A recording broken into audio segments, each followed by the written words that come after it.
Salut YouTube et bienvenue sur Pinchflixers. Aujourd'hui dans cette nouvelle vidéo, nous allons parler de la première série que j'ai regardée sur Paramount+.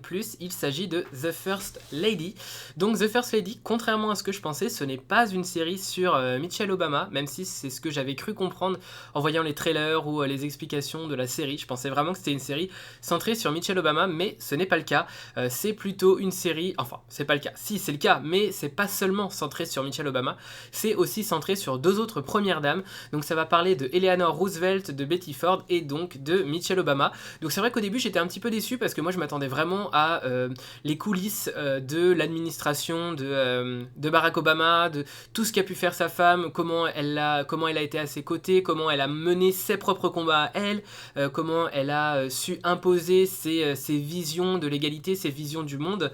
J'aurais aimé avoir quelque chose comme ça, de vraiment comment en fait elle a joué son rôle de première dame lorsque son mari était président, mais en fait c'est pas vraiment ça. Alors c'est quand même un petit peu ça parce qu'on suit quand même ces premières dames lors du mandat de leur mari à chaque fois, forcément hein, pour qu'elles soient premières dames, voilà, il faut que leur mari soit président, donc voilà, on les suit à côté du mandat de leur mari et on apprend tout ce qu'elles ont fait chacune d'entre elles pour essayer de rendre le monde un petit peu meilleur, parce que c'est un peu ce qui les caractérise chacune. C'est vraiment des femmes fortes, des femmes engagées, investies, intelligentes, qui essayent de développer des causes qui leur sont chères, qui essaient de mettre en avant vraiment l'égalité des droits, l'égalité des gens au sein même du pays, et elles portent vraiment ça en étendard, et chacune ont toutes des personnalités vraiment très fortes, très importantes, très influentes aussi, et c'est ça un petit peu qui je pense qu'il a motivé le choix de choisir ces trois femmes-là plutôt que d'autres. Donc il faut aussi savoir que le casting est vraiment 5 étoiles, en tout cas pour celui des premières dames. Michelle Obama est jouée par Viola Davis, donc qui est vraiment une excellente actrice. Je crois qu'elle a joué notamment dans la série How to Get Away with Murder, qui est vraiment une super série où elle est vraiment, mais elle crève l'écran vraiment, elle est géniale dans son rôle d'avocate. Et donc là, c'est elle qui va jouer Michelle Obama. Alors au début, j'étais vraiment pas convaincue par son jeu d'actrice. Je sais pas, il y a quelque chose qui me gênait un petit peu dans son jeu d'actrice. Peut-être qu'elle était trop investie, je sais pas comment expliquer, mais par la suite des épisodes, on s'y habitue, et finalement, j'ai quand même bien apprécié sa façon d'interpréter Michelle Obama. Il y a Gillian Anderson, qui est vraiment une actrice génialissime, que j'adore notamment dans Sex Education. Je trouve vraiment que l'actrice est géniale, qui joue ici le rôle de Eleanor Roosevelt, donc un petit peu plus dans le passé, au moment de la Seconde Guerre mondiale à peu près. Elle va briller notamment par son indépendance. Je trouve vraiment qu'elle a une indépendance, une force indépendante vraiment passionnante. J'adore vraiment son histoire, comment elle est racontée, et elle a aussi une très grande éloquence, ce qui lui donne vraiment un certain charisme qui est super agréable à regarder. C'est vraiment motivant, je trouve. C'est vraiment une femme, en tout cas de la façon dont elle est représentée, qui est vraiment très motivante. En tout cas, moi j'ai beaucoup apprécié apprendre comment s'étaient passées ces années de première dame. Et puis il y a également Betty Ford. Donc Betty Ford, c'est un personnage beaucoup plus touchant, qui est joué par Michelle Pfeiffer, donc pareil, une excellente actrice. Et je trouve que Betty Ford est beaucoup plus proche du spectateur. Elle est beaucoup plus touchante, elle est très vraie, elle est dans un désir vraiment de transparence avec les électeurs, avec les citoyens américains, parce que voilà, c'est l'ère un petit peu post-Nixon, donc il y a toutes ces choses qui se sont faites un petit peu sous le tapis, et donc la nouvelle administration du président Ford se doit notamment d'être transparent avec les citoyens, et ça passe notamment par Betty Ford, qui est totalement transparente avec ses soucis de santé. Elle a pas mal de soucis psychologiques, pour elle c'est très difficile. Elle a également des soucis d'addiction à l'alcool dont elle n'a pas peur de parler. Elle parle aussi de l'importance de la mammographie. Elle entraîne des milliers de femmes américaines à avoir une mammographie pour essayer de déceler un cancer du sein. Donc elle a fait vraiment des choses importantes à sa façon, de façon notamment très transparente, en fait, très sincère avec les citoyens. Et je trouve que ça transparaît vraiment dans la série, en tout cas dans le jeu que Michelle Pfeiffer peut avoir. C'est vraiment je sais pas, moi j'ai été très touché par ce personnage-là, j'ai beaucoup aimé.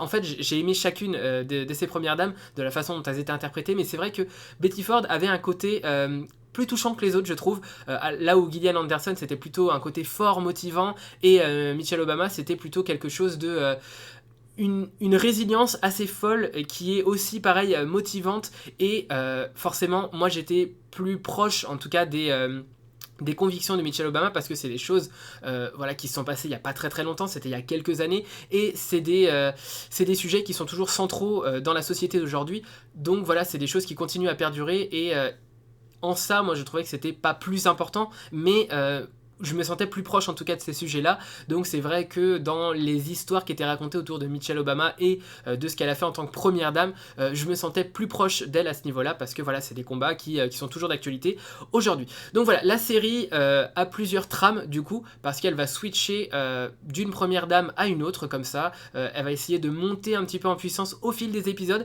C'est vrai que le début, voilà, moi j'étais toujours... au premier et deuxième épisode, j'étais un petit peu déçu du fait que ce soit pas centré sur Michelle Obama, mais c'est vrai qu'au fur et à mesure, on s'habitue, parce que la triple temporalité, comme ça, c'est pas toujours facile. Bon, oui, les personnages sont très différents les uns des autres, mais ce qui est pas toujours évident, c'est de se remettre dans le contexte géopolitique de chaque époque, parce que chaque époque a un contexte très particulier. Les moments où ont été choisis d'être représentés, les moments qui ont choisi pardon, d'être représentés sont tous dans des contextes géopolitiques particuliers, notamment avec le président Roosevelt, c'était la Seconde Guerre mondiale, comment tout cela allait se résoudre, est-ce qu'il fallait intervenir, est-ce qu'il fallait pas intervenir, il y avait aussi pas mal de mœurs de l'époque qui étaient très restrictives envers le droit notamment des femmes, toutes ces choses-là, et donc... le personnage de Eleanor Roosevelt va essayer comme ça de pousser les femmes à l'émancipation, va avoir une vie peut-être très moderne en fait. Elle est un peu... moi j'aime bien la relation qu'elle a avec Franklin Roosevelt. Je trouve que c'est vraiment une relation qui est... c'est une relation platonique où chacun va trouver en l'autre ce qu'il cherche et ce qu'il ne trouve pas en l'autre, eh bien ils vont le chercher ailleurs tout simplement. C'est en ça que c'est très moderne. Ils vont chacun avoir des relations, chacun de leur côté, en dehors du mariage. Voilà, ils ont chacun leur relation et c'est vécu, mais en fait ils continuent quand même à s'aimer eux deux et c'est en ça que je trouve ça un peu très joli en fait comme histoire d'amour. C'est vraiment une histoire pure en fait, j'ai envie de dire, c'est vraiment très joli je trouve comme histoire d'amour. Chacun trouve en l'autre ce qu'il recherche et va chercher ailleurs tout simplement ce qu'il ne trouve pas, et ça n'entache absolument pas leur amour qu'ils ont l'un pour l'autre. Je trouve ça vraiment très beau comme histoire d'amour. En tout cas moi ça m'a plu, c'est très moderne, je pensais pas du tout ça de l'époque. J'aurais jamais imaginé Eleanor Roosevelt et Franklin Roosevelt partager un couple comme ça. J'aurais jamais imaginé ça, et voilà, et ça c'était assez intéressant. Donc c'est tout un contexte particulier avec la Seconde Guerre mondiale, avec le désir d'émancipation des femmes, avec notamment Eleanor Roosevelt qui va avoir sa propre chronique radio, qui va écrire son livre. Voilà, c'est vraiment, elle est très très indépendante et voilà.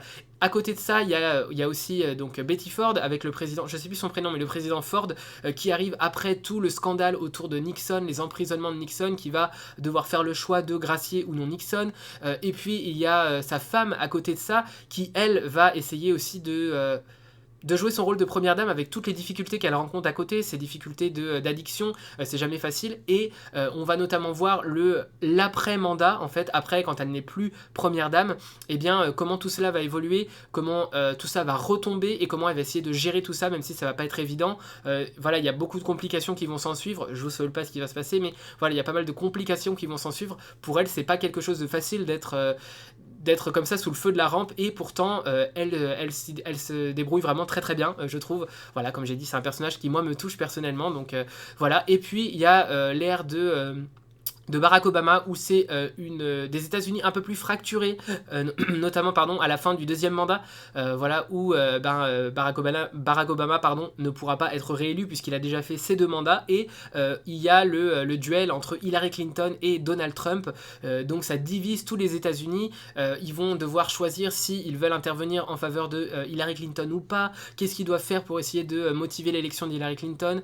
Voilà, c'est vraiment et puis en même temps ils essayent de mettre en avant toutes les problématiques, parce qu'il y a eu c'est en plein dans la période où il y a eu pas mal de crimes racistes par les autorités américaines, par les flics américains, voilà, où il y a eu alors je sais pas si c'était à cette époque, je sais pas si c'était quand Barack Obama était président qu'il y a eu George Floyd, mais en tout cas il y a eu beaucoup d'autres crimes un peu racistes comme ça, enfin un peu racistes, totalement racistes, par la police américaine, et ils sont un peu là-dedans, et ils essayent en fait de rendre l'Amérique meilleure, d'essayer de faire comprendre, voilà, et c'est un peu compliqué parce qu'on voit aussi la relation de famille qu'ils peuvent avoir entre Barack, Michelle et puis leur fille bien sûr, et ils ont un peu une relation quand même très familiales, très aimantes entre eux, mais il y a ces questions-là qui viennent même fracturer la famille au sein même voilà, du cocon familial, parce que il y a les filles qui ne comprennent pas pourquoi Barack Obama pardon, ne prend pas plus position, ne fait pas plus de discours, mais d'un autre côté, Barack Obama ne sait pas s'il peut vraiment, si...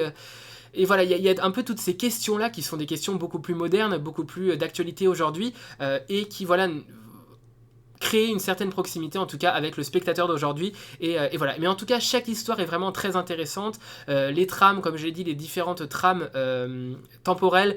Au fur et à mesure des épisodes, on s'y habitue, on arrive beaucoup plus à se repérer avec pas mal de personnages, parce que c'est vrai que chaque administration est différente, donc chaque administration a ses personnages, et chaque personnage ont leur particularité, donc il ne faut pas se mélanger entre toutes les administrations. C'est pas toujours évident dans les premiers épisodes, mais au fur et à mesure, on apprend, voilà, on s'y habitue en tout cas, et puis ça devient totalement normal. En tout cas, moi voilà, c'est une série que j'ai beaucoup aimée, donc c'est, comme j'ai dit, disponible sur Paramount+, qui lui-même est disponible dans l'abonnement Canal+ Ciné-Série. Donc voilà, si vous avez un abonnement Canal+ Ciné-Série, vous avez accès à Paramount+ gratuitement, sans frais supplémentaires. Sinon, je crois que l'abonnement, il est sorti début décembre en France, et ça doit être quelque chose comme 7,99€ par mois, quelque chose comme ça. Voilà, c'est pas... Moi, si j'avais pas Canal+ Ciné-Série, j'aurais pas pris d'abonnement Paramount+, mais voilà, là, c'est inclus dedans, et j'avais très envie de regarder cette série, parce que je pensais qu'elle était sur Michelle Obama. Mais voilà, au final, c'est quand même une série que j'ai bien appréciée. Franchement, j'ai trouvé que les intrigues étaient prenantes. On a vraiment envie de prendre chaque épisode les uns après les autres. Il n'y a pas de suspense particulier, mais voilà, il y a cette intensité qui grimpe au fil des épisodes, jusqu'à l'épisode 9, où c'est un peu le climax en fait de la série, où tout se dénoue, où chacune des premières dames, chacun des couples présidentiaux, chacun des couples en tout cas ont leur drame qui doivent surmonter en fait. Chacun ont vraiment des difficultés qu'ils doivent surmonter, des difficultés vraiment très difficiles pour le coup. Ils doivent tous surmonter un petit peu ces épreuves là, et j'ai trouvé ça très beau. C'est vraiment, l'épisode 9 est vraiment touchant, on peut même verser sa petite larme au niveau de l'épisode 9, et puis après l'épisode 10 c'est plus la conclusion de la série. Je trouve que globalement c'est très bien rythmé, voilà, vraiment ça monte tout au long de la série, l'intensité monte jusqu'à l'épisode 9, et l'épisode 10 tout retombe, et c'est un peu la conclusion. C'est un très bel épisode aussi, moi c'est mes épisodes préférés, épisode 9 et 10, vraiment je trouvais que c'était des très très bons épisodes, et voilà, et globalement je trouve que c'est une bonne série. Pareil, c'est pas ma série préférée de l'année, mais vraiment c'est une bonne série, une série devant laquelle j'ai passé un bon moment. Donc il y a 10 épisodes, donc ça prend quand même un petit peu de temps à regarder, c'est des épisodes d'une 50aine de minutes, hein, voilà, donc ça se regarde pas non plus en une journée, d'autant plus que c'est pas le genre de série qui se binge-watch vraiment bien, parce que comme j'ai dit, il n'y a pas non plus une intrigue hyper soutenue, même si c'est intéressant de suivre un petit peu l'avancée de tous ces couples, de toutes ces premières dames au fil des épisodes. Voilà, je ne sais pas si vous avez regardé The First Lady, en tout cas si c'est le cas, n'hésitez pas à me dire ce que vous en avez pensé dans les commentaires, c'est toujours un plaisir pour moi de vous lire, et puis je vous dis à la prochaine pour une prochaine vidéo. Salut YouTube!